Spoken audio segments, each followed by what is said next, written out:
At kailangan sa simula pa lang, maaga pa lang, nililinaw na natin. Ang buhay ba na bigay ng Diyos ay itatrato natin na isang regalo na dapat nating ipagpasalamat at lasapin, o ito isang problemang dapat lutasin. With that kind of mentality, you will already be standing on one side of the fence if you were going to be restful or anxious in life. John 16:33, Jesus says, I have told you this so that you might have peace in your hearts because of me. While you are in the world, you will have to suffer. But cheer up, I have defeated the world. Napaka-relevant po sa buhay natin mga kapatid, itong mga verses na ito. Kasi namin ng Panginoon, sinasabi ko sa inyo na dahil sa akin, pwede kayong magkaroon ng kapayapaan. Totoo, habang nandito kayo sa mundo, marami kayong lalasapin, haharapin, kakabakahin, problema. Pero, huwag kayong mawala ng pag-asa. Pasiglahin nyo ang inyong mga kalooban dahil napagtagumpayan ko na ang sanlibutan. Kuminsan, nagkakaroon tayo ng feeling na defeated because we think we are the ones fighting. But the Lord is our champion. Nabuhay siya at namatay para sa atin. Ang lahat ng tagumpay ng Panginoon ay tagumpay natin. At siya'y walang kabiguan. Maging ang kamatayan na hindi nagtagumpay na siya'y hawakan ng matagal at siya'y nabuhay na muli, isang pangako na ang lahat ng sumasa kanya ay mabubuhay ding muli.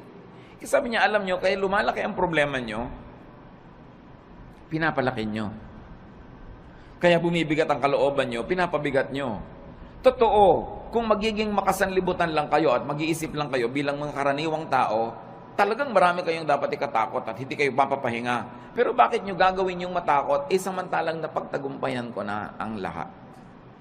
That in Christ we have our victory. That even in our personal performance, we might fail every now and then, but it is not our performance that counts, but the performance of the Lord. Hindi yung kulang sa atin ang binibilang, kundi yung kapupunan na ibinibigay ni Jesus. Hindi yung ating karumihan, kundi yung paglilinis ng kanyang dugo. Hindi yung ating mga kamalian, kundi yung kanyang pagiging tama. Ang siyang ibinibigay at ibinibihis sa atin, kaya marapat lang na atin itong unawain. Life is indeed a gift to be enjoyed and shared. Like love, enjoyment and happiness is like a handful of sand. Yun pong buhangin, pag hinawakan nyo lang ng nakarelax ang kamay nyo, andyan lang. Pero subukan yung sobrang diinan ng hawak, sikipan, dumudulas sa pagitan ng mga daliri natin yung buhangin at natatapong lahat. When you hold too tightly, sand slips through your fingers. And happiness is like that. Enjoyment, like love, is like that. Pag sobrang mong hinigpitan, nawawala. Dapat relax ka lang. Relaxing and knowing how to relax could be a great tool of survival in this age of stress. Marami talagang stress ngayon. Pati nga inumin mong tubig, binabayaran na, binibili, nung araw naman hindi. Maraming gastos ngayon na dati hindi naman gastos. Yung load, ang laki-laki ng pera mong napupunta sa load, dati naman hindi ginagastahan yan eh. Marami talaga. Pero marami ring blessing na available. Kita nyo naman, nagsusurvive ang lahat. Life is even better. So how to rest and relax, or how to live really, is our topic. And how do you do that? Do not hurt yourself.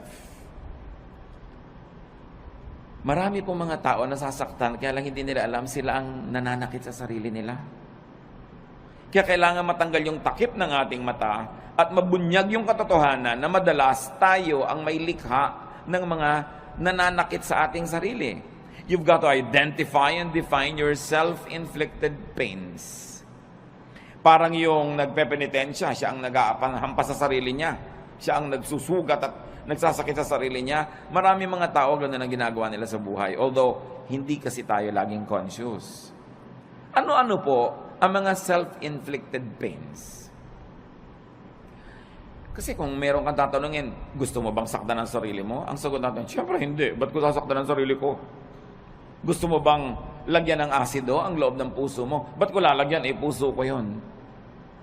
Gusto mo bang pahirapan ang sarili mo? Of course, I will not do that. But the truth is, many of us do it.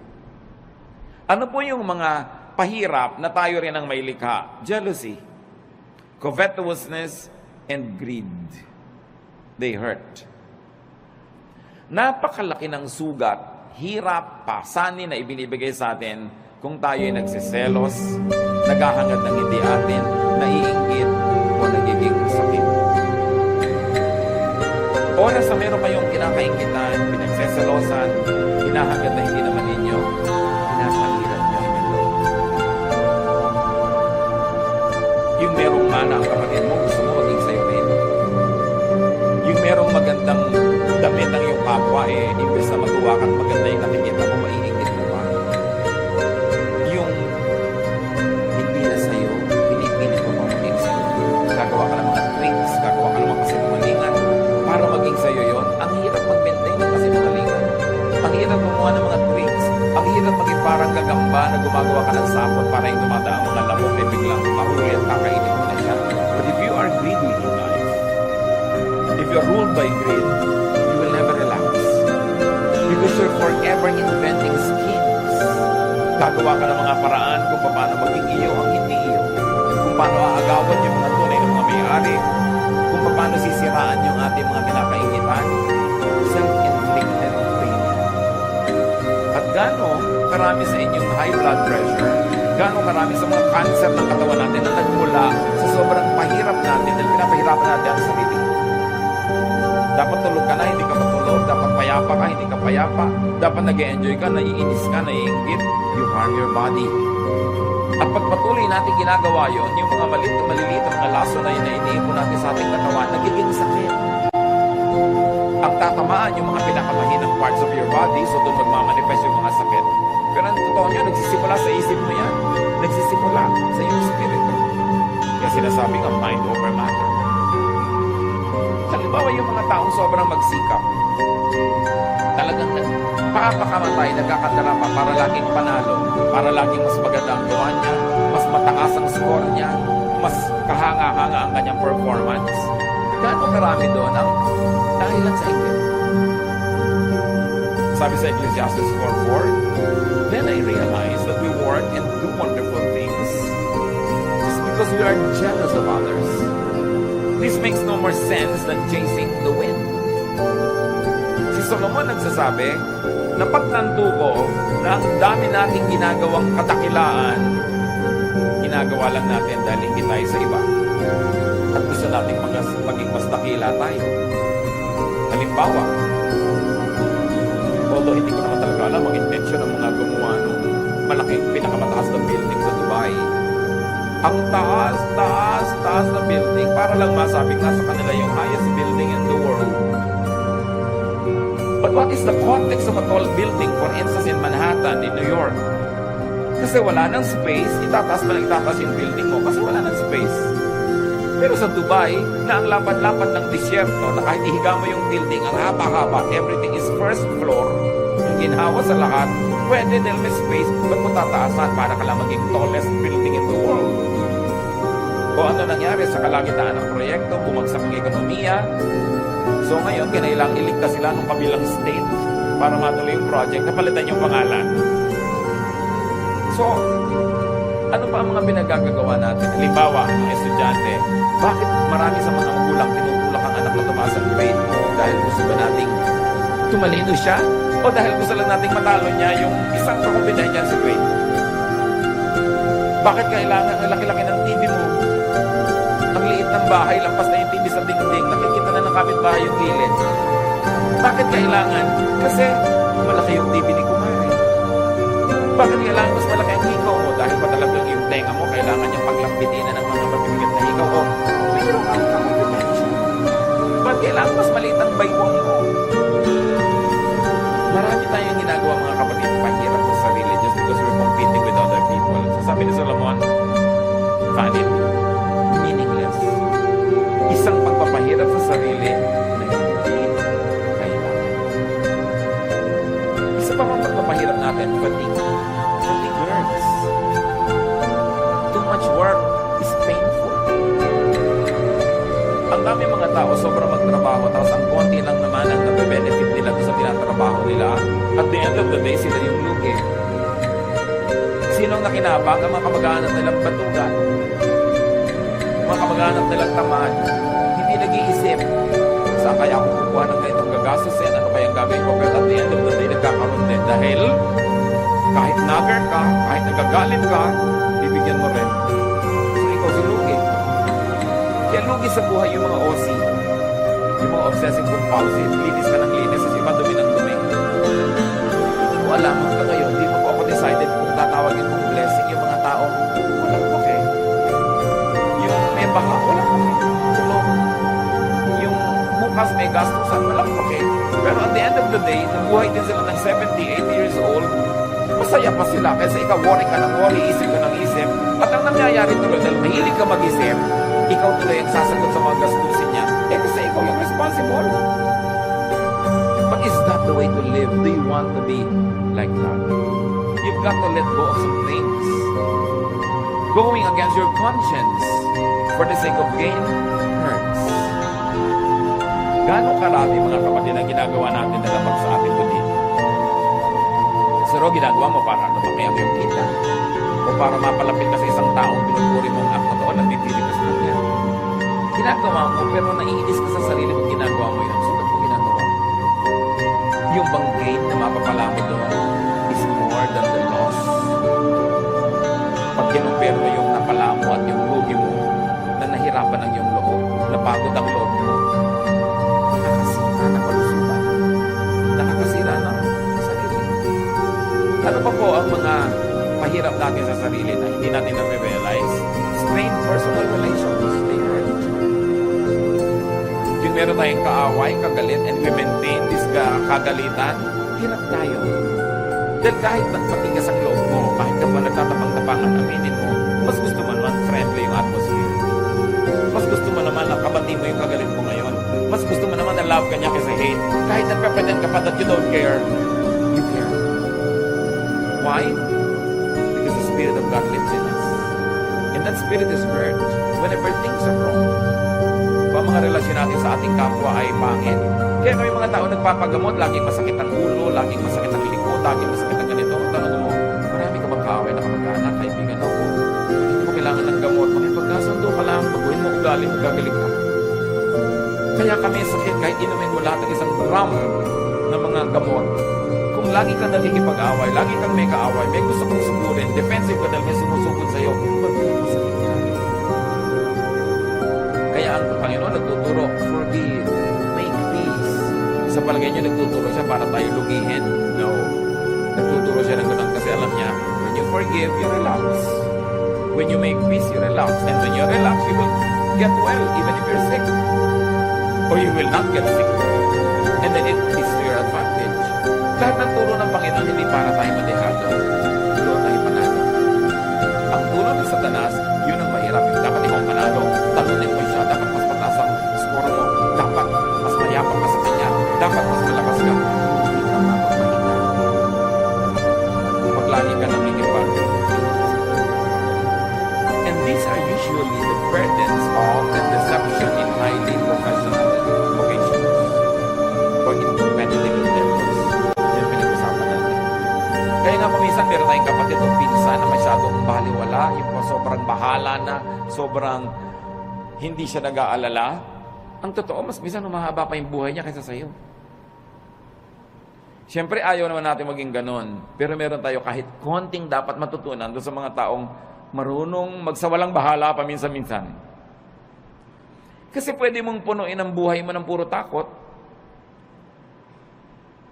Pero anong mapapala mo? Obserbahan nyo sa aeroplano, pag magte-take off, iba-iba reaksyon. Meron talagang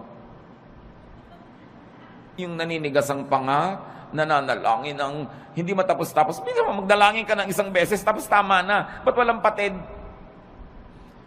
Para ka nalang laging natatakot, nagtitake konting tagtag ng aeroplano, takot at takot. Meron naman, kain ng kain, may natutulog. So, if pare-pareho rin yung darating, kung isang oras kayo sa loob ng aeroplano, o 5 oras, o siyam, pare-pareho rin naman kayong lalabas sa aeroplano na yung pag nag-landing, pero ikaw hindi ka nag-enjoy kung warrior ka. Because it's in your mind. Kaya nga po sabi ko doon sa mga laging natatakot, to myself included sometimes, when you get tempted to be afraid, may kilala ka na ba? Personal na kilala mo na namatay dahil sa plane crash? Wala pa akong nastatong na yes ang sagot. May kilala ka nang namatay dahil nabundol ng tricycle. Meron. Meron kilala ka nang namatay na nasa kama lang, binangungot, namatay. Meron. May kilala kang nasa ospital, naliligid ng mga doktor, namatay. Marami. Yung pala, mas marami, hindi mas matakot ka matulog. Mas matakot ka maglakad sa kalye, but pag sasakay ka, takot na takot ka because you're psyched yourself up to be afraid while flying is the safest way to travel. So it's all in your mind. Ba't mo papahirapan na yung sarili? Kung pwede ka naman mag-relax. And besides, kahit mag-worry ka, makokontrol mo ba yung hangin, yung aeroplano? No. So meron tayo dapat na punto na pwede tayong magsawalang bahala. Total, wala ka rin naman magagawa kahit sikapin mo na bahalain mo yun, hindi rin pwede. Worry hurts. When you worry so much. So do not worry. Do not play God. Ano po ang kinalaman, mga kapatid, ng worrying and playing God? Making things work is God's role. Yung hindi mo control, katulad nun, lumilipad ka na, hindi mo control yan eh. So hayaan mong God ang mag-isip doon. Colossians 1:17, God's Son was before all else, and by Him, everything is held together. Sa pamamagitan ng Diyos Anak, ang lahat ng bagay ay nagkakakapit-kapit, nagkakalakip-lakip, umaandar ang mundo, umaandar ang sinukob, umaandar ang creation dahil sa Diyos Anak. Hindi dahil sa iyo. So kung meron dapat mag-worry, how to make things work, siya, hindi ikaw. Ang dapat mo lamang gawin, yung papel mo. So kung engineer ka, i-check mo kung maganda ang makina ng mga aeroplanong chine-check mo. Kung ikaw ay may papel, gawin mo yon at pagkagawa mo noon, leave the rest up to God.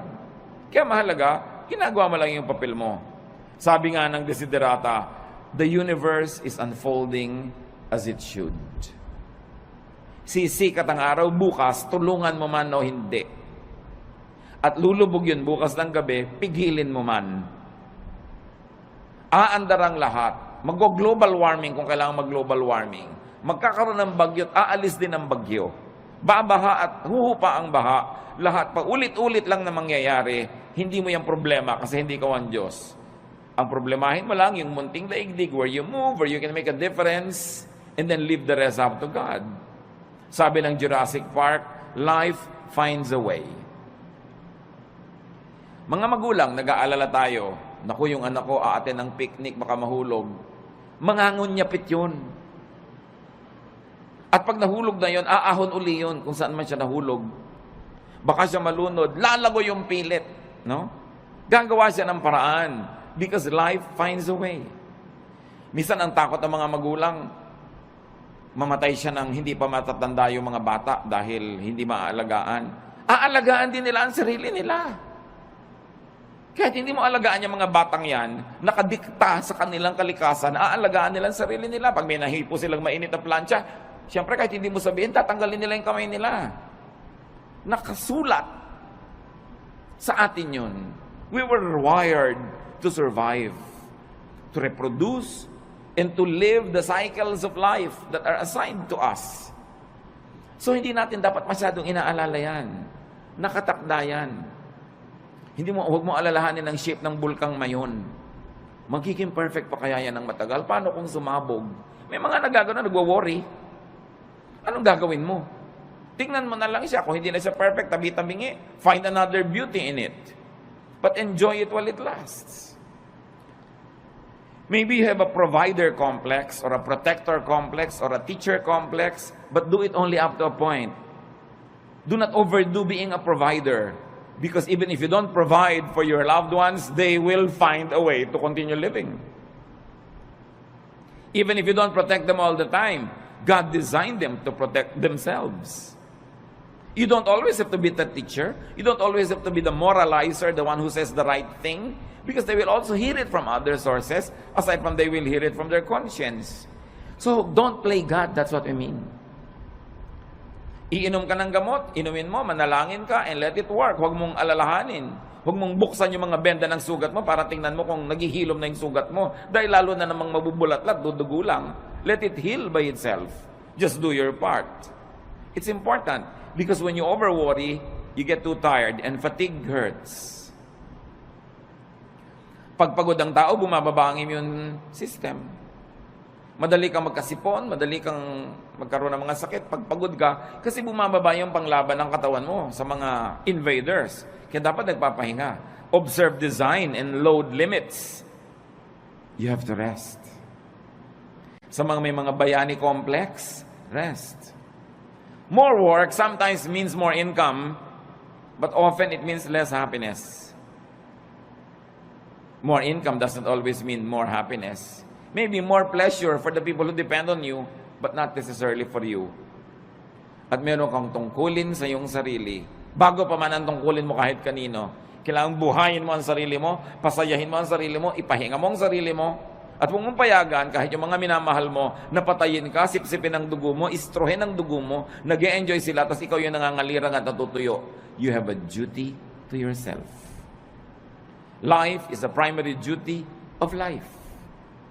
At paglabag sa utos at kalooban ng Diyos na nagbigay sa ng buhay, napabayaan mo ang buhay mo. Kahit pa nga yung pagpapabaya mo, pagdugtong sa kaligayahan ng iba. Kahit sa airlines, makikita nyo doon sa kanilang mga anunsyo ng kaligtasan, pag nawala ng oxygen sa cabin, may malalaglag ng mga oxygen mask, anong gagawin mo? Una mong lagyan ng sarili mo. At pag nakakahinga ka na ng tama, at saka mo tulungan yung bata o yung matanda o sino man, you have a duty to yourself. And it's not selfishness. You were wired and created by God to protect the life that was assigned to you to protect. Yung ibang tao, ipoprotect nilang life nila. Sometimes we are overprotective But they will protect themselves because they too were wired to protect themselves. So do not overwork yourself. Rest from overwork. Learn appropriate contentment with what you make. Yung mga iba, lalo mga professionals, may kasabihan nga ngayon, dahil alam niyo sa Korea, South Korea, sobrang modernization at sobrang materialism tuloy dahil puro pera, may kasabihan ngayon doon, a Korean man gets stomachache when his cousin builds a new house. Dahil iinggit siya, bakit may bago siyang bahay? Anong problema ko? Ba't di ako nakakapagpagawa? So papagawa din siya. The competitiveness is too much. That's why one of the highest rates of suicide dyan. Dahil sa competitiveness. 1 Timothy 6:6-7, and religion does make your life rich by making you content with what you have. We didn't bring anything into this world and we don't take anything with us when we leave. Sabi dapat kontento ka kung anong meron ka. Hindi sinabi na kung ano na lang nandyan pwede na. Kasi itinuro, 6 days you shall work and on the 7th you will rest. So it follows that you will really achieve, that you will acquire, that you will amass, and you will have. But the point is, be contented with what you naturally have. So kung ito pa lang yung kinikita mo ngayon, ginagawa mo naman yung best mo, huwag mo i-compare sa kita ng iba to the point that you will kill yourself trying to beat that other person and trying to make more. Kaya nga sa mga highly professionalized fields, totoong-totoo yan, ang daming may ulcer, ang daming may insomnia. So they squander their youth trying to make money, and when they are old, they use all their money to become healthy again. So mahalaga, iniingatan mo yung katawan mo na may limit ang pwede kong gawin. Hindi ako pwedeng lagi nagpapakabayani. Hindi ko laging sosolvin ang problema ng daigdig. I will have a healthy level of self-preservation. Do not strain yourself to make now what you should still make tomorrow. Yung kikitain mo pa bukas, huwag nang kitain ngayon. Magpahinga ka naman. At sabi ni Solomon, the more money you make, the more people come to spend it. And don't you find it true? Nung maliit ang kita nyo, hindi kayo pinapansin ng mga tao, so yung maliit na kita nyo, kasya sa inyo. Nung lumaki-laki, biglang naalala na ngayon ng nanay mo na malaki yung kita mo, naalala ng kapatid mo, naalala ng pinsan mo, heto na ngayon nakadaing sa'yo, nakahingi. Lumaki palalo ang kita mo, pati mga pinsan mo ngayon nagdadatingan na para makihalo at makikuha sa mga kinikita mo. So ikaw ang mag-isang nahihirapan, nagdurusa, Yung iba ibinebenta ang kaluluwa, ginagasgas ang muka, sinasaktan ang sarili para kumita, tapos ang daming humuhot-hot. Do you like that? Pag marami kang kinikita, maraming makikiparte. Dadaming kamag-anak mo, maraming tutuntun sa'yo. Hindi naman masama maging matulungin tayo, but making more money at the expense of your health and peace does not always benefit you. Probably it benefits other people. And this is not what you want to happen in your life. Do not strain yourself. Natural lang dapat. At sabi ng Panginoong Jesus, let the day's own trouble be sufficient for the day. Tomorrow will be another day. Another problem with a solution. Do not try to solve the problems of tomorrow with today's solution because today's solution is only for today's problem.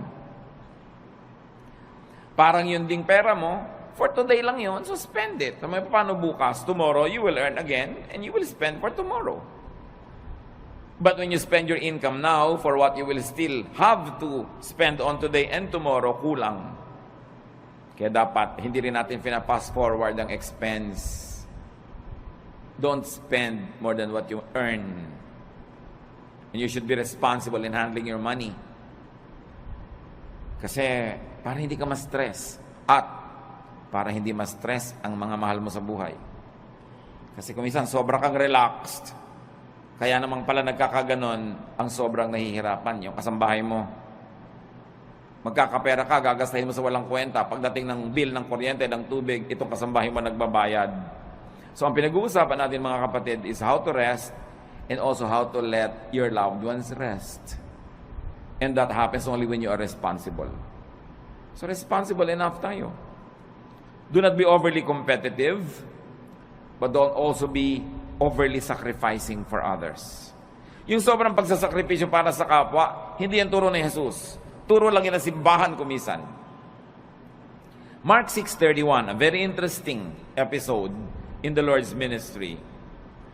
But so many people were coming and going that Jesus and the apostles did not even have a chance to eat. Then Jesus said, let's go to a place where we can be alone and get some rest. Sasabihin ba, very un-Jesus yata? Ang daming tao na kailangan ng pakainin. Ang daming taong kailangan pagalingin. Kailangan ipanalangin. Kailangan i-counsel. Kailangan turuan. Kailangan palayasan ng mga espiritong nakatira sa kanila. Pero pagod na sila. Ano sabi ni Lord? Shh, halik kayo. Tahimik tayo mawala dito. Iwan natin ang mga taong yan. Pumunta tayo sa isang lugar na tahimik na hindi nila tayo masusundan. Magpahinga tayo at kumain doon. Do you do that? Mga kapatid, kung minsan, sobra kayong palatulong sa inyong mga kamag-anak at yung asawa niya naman, cooperative. Pero sinasabi niyo ba kung minsan sa asawa mo, huwag muna nating isipin yung mga kapatid mo at kapatid ko, tayo muna magbakasyon. Dapat ganun. Hindi puro sakripisyo. Yung nakatira ka sa isang bahay na ang ingay-ingay, nakakatulig, kahit sa katumingin na yung muka, siksikan, hindi mo masabing sa asawa mong, minsan, mag-motel naman tayong dalawa, honey, para tayong dalawa lang, makapag-salarinan. Dapat mong ginagawa yun. Jesus showed us the way. Don't kill yourself giving to others. You've got to give yourself time and space to enjoy the blessings of God, even though sometimes lang, once in a while, but you have to do it. Why? Because you cannot give what you do not have. Pag lagi ka ng aburido, wala ka rin namang maibibigay. Kung isang pera lang, pero may kasama pang bunganga. Kasi aburido ka. Minsan, nagbabantay ka nga sa pasyente, pero kulang na lang, hulog mo siya sa kama. Kulang na lang, hagisan mo ng juice niya. Kasi pagod na pagod ka nakababantay. So, pwede mo sabihin, mga kapatid, kayo naman magbantay sa nanay. Pagod na ako, mainit na yung ulo ko pati sa kanya. Why? Because we have limits. So, wag nating sobrang pagodin din ang kapwa natin. Sa mga families, kumisan unfair eh. Yung nag-aalaga sa magulang, yung isa lang napa-assign, dapat take turns. Para fresh ka. Kung may mga hirap, kailangan you take turns facing the difficulty, hindi lang isa yung naka-assign. Observe your limits and observe your Sabbath. Yan, Panginoon, sabi niya, iwan muna natin sila. Kahit mamatay tayo dito, katutulong, hindi pa sila mauubos. So, kailangan magpahinga rin tayo. Dahil, habang mahal ni Jesus yung mga taong tinutulungan, mahal din niya yung mga manggagawa na kasangkapan para tulungan ang mga yon. So huwag niyong aalaw yung sarili niyo na maging manggagawa lang o ang mahal niyo sa buhay na nagko-cooperate, kayo na lang, tapos puro benefit ng iba. You have to learn to set time and space for your own enjoyment. Every day, every week, every month is long enough for you to have that private, pleasurable moment. We all need that to keep our sanity. Para hindi ka mabaliw. Kaya yung nasosobrahan, hindi ba, kinakausap na ang butike, nakikipag-chess na sa anino, at nakikipagtalo kung sinong nanalo. Why? Wala man lang pahinga. Walang relaxation. Another self-inflicted pain is anger. Anger hurts. Gaano karaming kalusugan natin nasisira dahil nagalit tayo o nananatili tayong galit? Tuwing galit ka, nagdurusa ang iyong katawan. So, ang totoo nun, ikaw nagpaparusa sa sarili mo. Kaya yung magagalitin, mga kapatid, huwag na kayo makipag-away. Yun lang sila nagagalit sa inyo, yun na ang parusa sa kanila. Kasi napakalaking parusa sa katawan, sa isip, sa emosyon na magalit. So, contain or avoid anger. And once more, don't play God. Why do I say that? Because anger is the prerogative of the perfect. Dapat yung perfect lang nagagalit. Yung author ng perfect moral law, pag na-break yun, dapat siya magalit. Siya yung author siya yung Diyos. Yung author ng natural law, siya dapat magalit when it's broken. Pero tayo, hindi naman author nakikibasa lang tayo. You are not perfect. You are not the author of morality or life. You are just a fellow creature, a fellow beneficiary and traveler, a fellow seeker, in fact, a fellow sinner. Kaya wala kang karapatang magalit. Isipin niyo mga kapatid, ano mga kinakagalit niyo? Kayo ba, Diyos? Ano mga kinakagalit natin? Perfect ba tayo? So may imperfection yung tao, pero perfect ka ba? Besides, you were not designed to be angry. Nung nilikha tayo ng Diyos, hindi niya tayo dinesign na magalit. Kaya pag nagagalit tayo, we go out of the design, we destroy the intentions of the manufacturer, and at the end of the day, we destroy ourselves. Hindi bagay sa atin magalit, hindi tayo dapat nagagalit. Your bodily system goes awry when you get angry. Nagkakasira-sira, nagkakawasak-wasak ang nervous system, electrical and chemical balances of your body naiiba pag nagagalit ka. Kaya mga ibang nagagalit, they become, sabi nila, temporarily insane. Nakakapatay. Traffic altercation, nakakabaril ka ng kapwa, tapos makukulong ka forever. Dahil lang nagalit ka. That's why galit should be controlled. And your bodily system, including your soul, gets damaged when you stay angry. So dapat hindi magalit, at tapos kung nagalit na, dapat hindi tagalan. Kaya ang sabi sa Bible, do not go to bed while you're still angry. Do not let the sun go down on your anger, which means, huwag mong patagalin yan. Pero yung merong nagdaramdam sa inyo, 7 taon na, gusto niyo bang tumapa kayo sa tamtax at huwag niyong alisin sa talampakan niyo ng 7 taon? Ito yung naglalakad kayo, kumikirot, lumabaon, nagnanana. Higit pa ron pag meron kayong galit na kinikimkim sa puso. Dahil hindi lang talampakan na naapektuhan. Naapektuhan ang inyong puso, ang inyong isip, ang inyong emosyon, relasyon sa kapwa, relasyon sa Diyos, kalusugan. It is foolish to remain angry. So, don't remain angry dahil kayo banal. Pero kung hindi kayo banal, at least be intelligent. Still don't be angry. Because it's not good for you. Huwag kayong magkimkim ng mga sama ng loob. Ibulalas nyo kung kailangan ibulalas, o ipatawad nyo na lang, pero huwag niyong kimkimin. Huwag niyong kimkimin. Nararanasan nyo na ba na mapapadighay kayo, hindi nyo maidighay-dighay? Di ba ang hirap kimkimin? Subukan nyo magkimkim ng sinok. Ang hirap. At yung mga kinikimkim pa natin, mga kung ano mga sama ng loob, may LBM kayo, kinikimkim nyo, ayaw nyo ilabas, ano mangyayari sa inyo? Di ba? Alam nyo mangyayari sa inyo? Masahol pa ron ang galit. But Satan is so deceptive that we don't realize that simple anger is destroying us. Pag nakita mo yung tao, tumataas ang presyon mo. Pag naalala mo siya, nawawalan ka ng ganang kumain. Baka maging violente ka pa. Lugi ka. So rest and relax. Rest your body, your senses, with pleasure and beauty. Kaya kailangan natin ng kagandahan. Kailangan natin ng kasiyahan. Observe the human body. It's really a fun machine. Pag tinignan mo ang bawat bahagi ng iyong katawan, it's a fun machine. It was designed for sensual experience, which religion demonizes, but the law of nature is the purest law of God. So ginawa ka niya ang body mo na may mga kiliti, may mga saya. Bakit pagka inom ka, mayroon pang masarap na temperature? Pagkakakain ka, may masarap na lasa? May tamang alat, tamang asim? Bakit pag may tinitingnan ka, dapat maganda yung shape, tama yung kulay? Pag may pinapakinggan ka, hindi noise, dapat music. Bakit nilagyan tayo ng Panginoon ng iba't ibang senses? For us to enjoy those senses. So, you relax your body with beauty. Nililinis mo ang bahay mo para maganda, mabango. Nililinis mo ang kapaligiran, inaayos mo. It's great therapy. Please your eyes, your ears, your palate, your taste, your nose, your skin, your body. It is not ungodly. Why? Because our spirit lives in this body. Kung ang gusto ng Panginoon, spirito ka na lang. Hindi dapat sa makabilang buhay ka lang. Tanggalin na yung spirito sa katawan. Pero inaalagaan natin yung katawan. Akala ng iba, pag religyoso ka, ini-ignore mo yung katawan.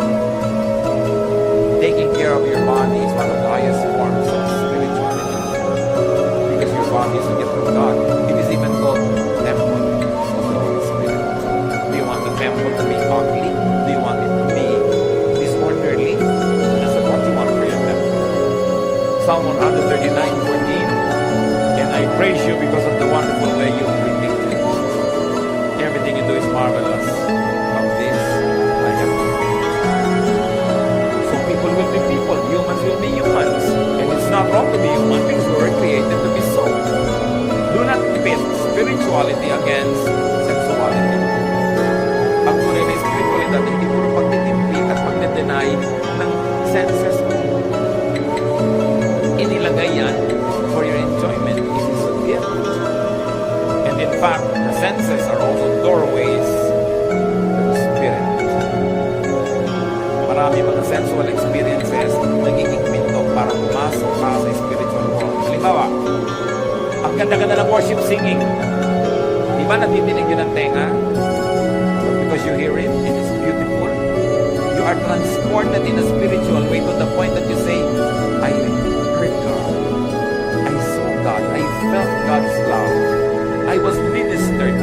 Na-bless ako. Tenga pa lang yun. Kaya napakalaking krimen sa mga musicians sa church na hindi nagpa-practice. Kasi paano mo isa-transport yung mga tao to a spiritual level kung tunog mo pa lang nayayamon sila dahil mali.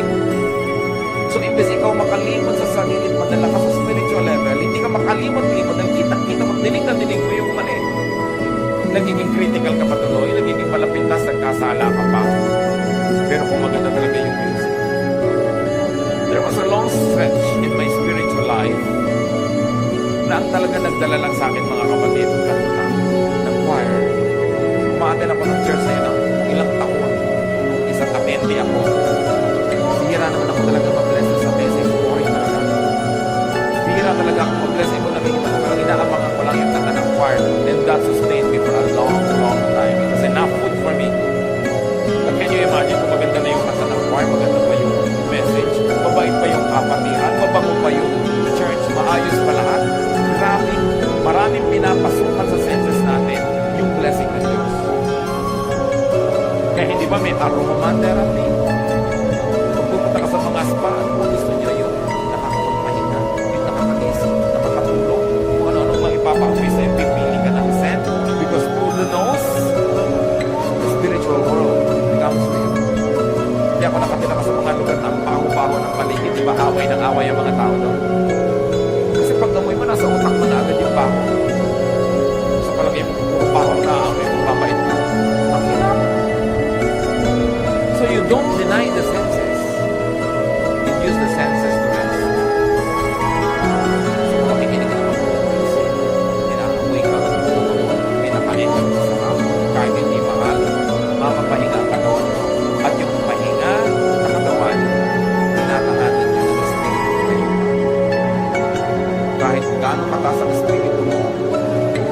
katawan mo, doon yun pupunta. So kung ang baba-baba ng level ng katawan, nahihila niya pababa yung spirit. Kaya sinasabi, the spirit is willing, but the body is weak. So the body is strengthened with pleasure, with rest, with cleanliness, with righteousness. So indulge your senses is an act of union with your Maker. Kung gusto makipagtiig sa atin ng Diyos, diyan siya pumapasok sa mga pinto na yan, sa senses natin at sa ating brain. Kaya yan ang maraming paraan para tayo makakonekta sa spirito. Your body, after all, is a temple of the Spirit. Ecclesiastes 8:15. So I think we should get as much out of life as we possibly can. There is nothing better than to enjoy our food and drink and to have a good time. When we can make it through, then we can make it through these troubles of life that God has given us here on earth. Sinasabi ni Solomon na pinakamatalinong tao sa lahat,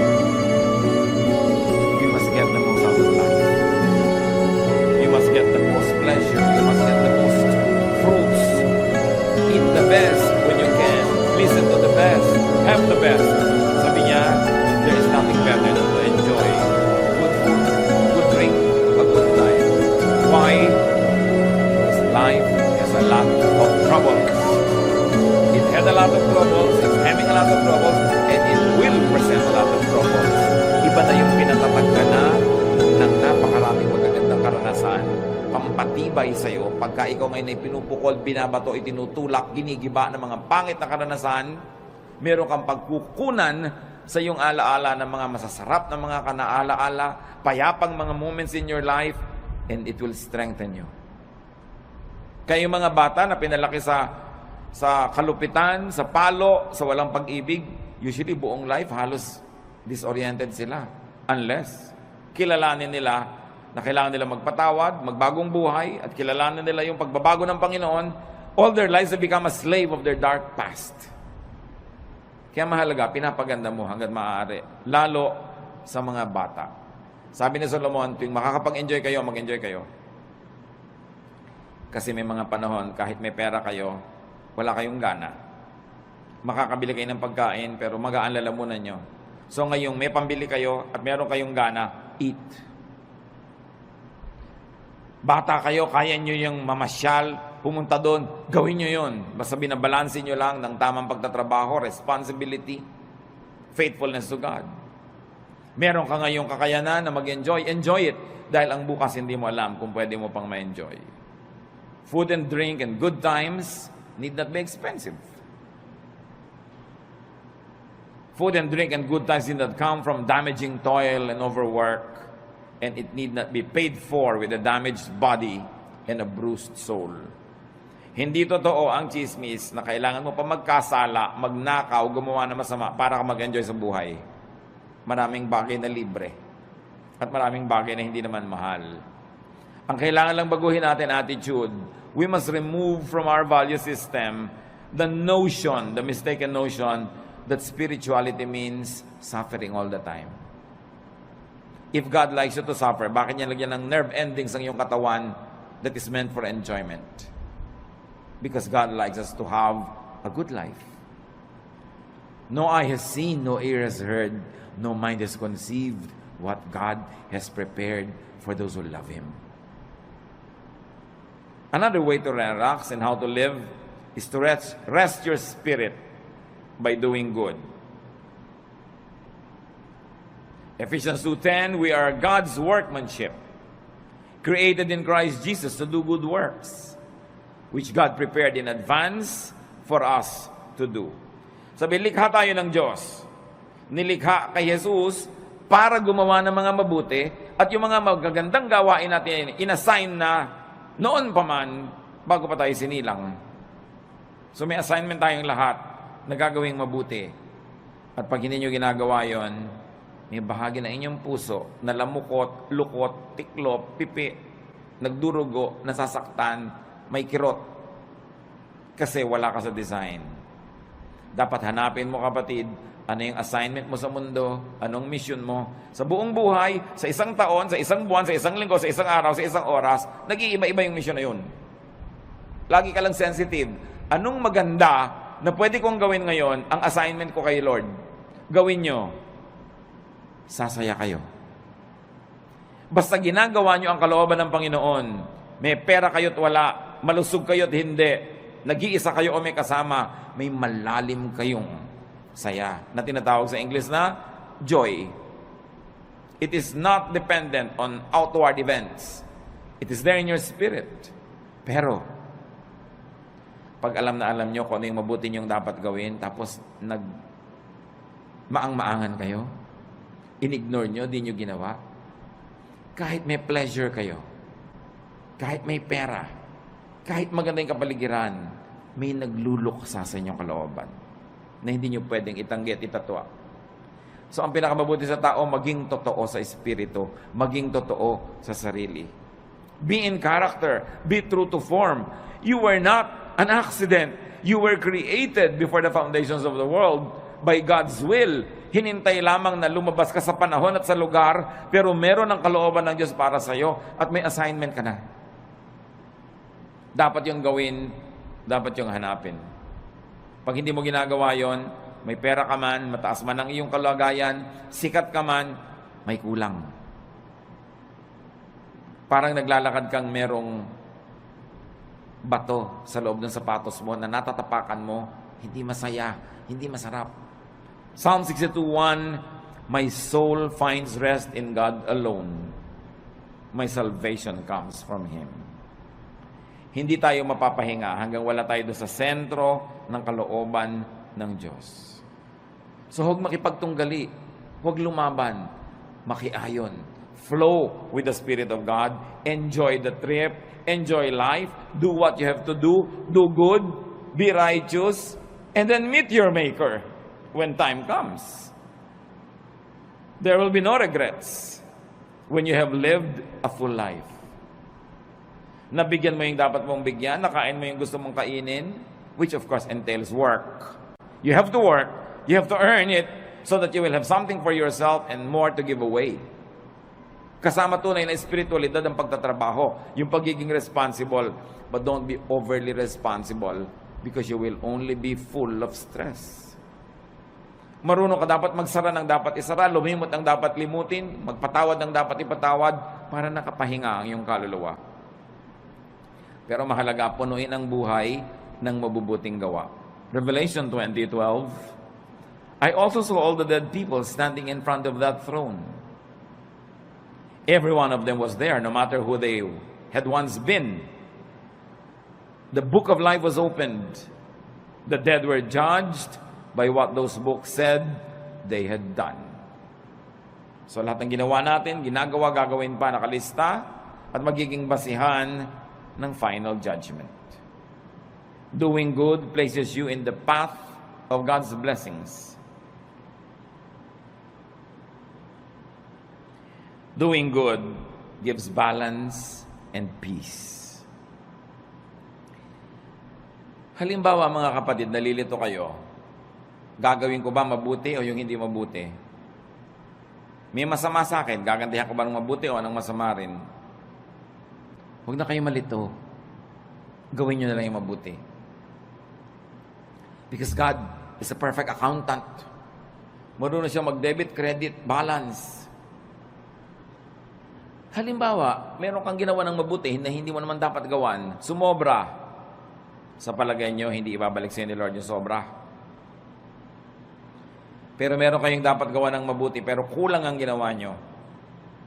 Sa palagay nyo, hindi kayo sisingilin. Kumuha ka na lang ng tama. Huwag kang mag-alala na sumobra yung tama. Kasi, credit yon. Pwede ngayong itapal sa mga marami mong kulang sa buhay. Kaya sabi, just love. Keep loving people. Because love covers over a multitude of sins. Maging maibigin ka. Dahil yung pagiging maibigin, nagiging pantakip sa maraming kakulangan sa buhay.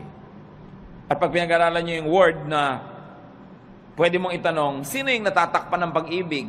Yung iniibig o yung umiibig? Pareho. Pag tinignan niyo yung Greek word na ginamit doon, pwedeng gamitin both ways. Na pag maibigin ka, yung pag-ibig mo, natatakpan yung pagkukulang ng taong iniibig mo. At di ba totoo? Pag mahal nyo yung tao, na pagtatakpan ng pag-ibig nyo yan eh. Pero eto pa, pag maibigin kayo at umibig kayo sa kapwa, pati yung mga pagkukulang nyo, natatakpan. That's why love is the answer. And you know the other side of it, the opposite, hatred. Why hate when you can love? Pareho lang nakakapagod yan. Parehong kailangan mo invest ng emotion, ng kilos. Mas nakakapagod pa nga to hate. Pwede kang sumimangot, pero pwede ka rin ngumiti. Mas maraming muscle ang ginagamit pag naninimangot, kaya mas tatanda ka. So ngumiti ka na lang. Why do wrong when you can do right? It's not even a choice. It is so obvious that it should not even be a choice. So doing good places you in God's blessings. And doing good is powerfully therapeutic. Naman dumarating yung panahon mga kapatid na naiinip kayo, nalulungkot, nababagabag, na-stress, kaka-nervous breakdown, nagkakaroon ng panic attack. Do good. Therapy yun. Kesa mag-book mo kayo sa bahay, mainip, maghanap kayo ng magagawa para sa kapwa na mabuti. At sa pagbuhat nyo ng mga bigatin ng buhay nila, nakalipas ang maghapon, hindi nyo napansin, pati yung sarili nyong bigatin, nailampas na rin na itawid. Always do good. So rest and relax. Ecclesiastes says there is a time for everything. Work correctly, rest correctly, plant and harvest what you plant, and enjoy the harvest and share the harvest with people. In being kind, don't be unkind to yourself. Allow and let and help others rest and relax. Huwag niyo lang po i-apply sa sarili niyo yon. Dapat din kung may duty ka, gawin mo yung duty mo para yung kapwa mo makapag-relax din. Pag mga bantay kayo, hindi ka nagbantay, di doble ang trabaho ng iba dahil yung pagpapabaya mo, kailangan nilang takpan. Mag-asawa kayo, responsable ang lalaki. Pag irresponsable yung babae, yung lalaki has to work double. Napapagod siya kasi nagpapabaya yung babae. Ganon din yung lalaki. Pag lalaki ka, hindi ka responsable, hindi mo ginagawa ang tungkulin mo, inoobliga mo yung asawa mong babae na siya ang gumawa ng dapat ikaw gumagawa. And it's unfair, it's unkind, and it will get back to you. Hindi ka man gantihan ng asawa mo, gagantihan ka ng langit. Again, because God is the greatest accountant. Debit, credit, balance. Magbabayad at magbabayad ka. Sa pagpapahinga natin mga kapatid, tiyakin ninyo na hindi naman kayo nagiging pabigat sa iba, baka sobrang pahinga na yan. Kailangan responsible ka. And you must let others rest too by being responsible. Ama namin sa langit, salamat sapagkat pwede kami magpahinga. Maraming dahilan para kami mabahala, maguluhan, malito. Pero may isang dahilan para kami makarelax. At kayo yon. You are our God. You are our Creator. You're the author of life. You're God of heaven and earth. And you love us. Because of that, you guide us, you teach us, you correct us, and you balance our lives. Turuan niyo kami, Panginoon, na gawin ang dapat namin gawin bilang nilalang at magkaroon kami ng wisdom na ipasa inyo yung para sa inyo na siyang lumalang sa amin. That we should just be responsible humans but not play God. We should observe our limits and enjoy each day as we also do good things each day. Good things each day. Good things each day.